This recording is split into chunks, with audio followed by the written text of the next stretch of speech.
Sorry no lorry ధాన్యం అమ్ముకునేదెట్టా అంటున్న రైతులు వారాల తరబడి కొనుగోలు కేంద్రాల వద్దే పడిగాపులు.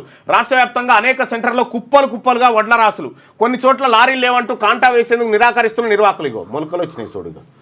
కొన్న ధాన్యం తరలింపులోనూ రోజుల తరబడి జాప్యం. ట్రాక్టర్ల ద్వారా తరలించుకుంటామంటే హమాలీలు లేరంటున్న వైనం.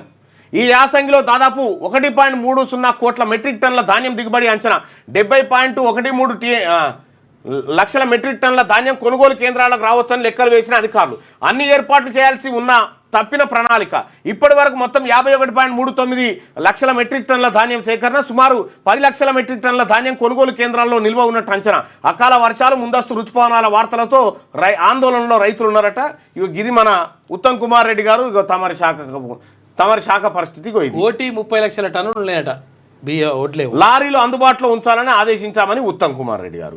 20 రోజులైనా కాంట కాలేదు. నాకు ఉన్న 3 ఎకరాల్లో వరి పంట సాగు చేశా. కొనుగోలు కేంద్రానికి వడ్లు తీసుకొచ్చి 20 రోజులు అవుతుంది. ఇప్పటి వరకు కాంటా పెట్టలేదు. అదేమంటే లారీల కొరత ఉందని చెప్తున్నారు. రోజు కేంద్రానికి వచ్చి ఎప్పుడు కాంట పెడతారని ఎదురు చూస్తున్నా రైతులం చాలా ఇబ్బందులు పడుతున్నాం. ప్రభుత్వం తొందరగా వడ్లు కొనాలని చెప్పి కొల్లి తిప్పారెడ్డి అంటా ఉన్నాడు. రైతు ఆయన బాధ అది. తూకం వేసిన లారీలు లేక ఎక్కడదక్కడ ఈ డిపార్ట్మెంటే ఆగమైపోయింది మొత్తం.